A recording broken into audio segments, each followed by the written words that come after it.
Hello everyone, it's me JP from UniqueTutorials. Today in this video I'll show you how to capture photo or video in HEIF or HEVC format in iPhone and iPad devices. So without further more delay, let's begin. So firstly, just open the settings and now just click on this camera option.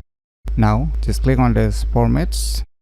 Now you can see here one option, high efficiency. Just select it. Now you can minimize it. Now just open the camera application.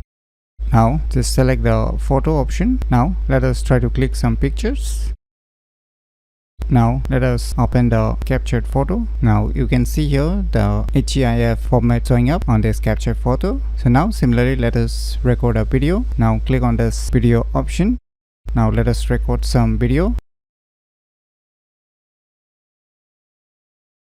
Now let us open the captured video. So now you can see here it's showing HEVC format on this recorded video. So by using these cool tricks, you can easily capture photo or video in HEIF or HEVC format in iPhone and iPad devices very easily. So if you never known about these cool tricks, then you should definitely give it a try. So if you find this video tutorial useful, please click on the thumbs like button, and if you're new to our channel, click on the subscribe button, and lastly, thanks for watching.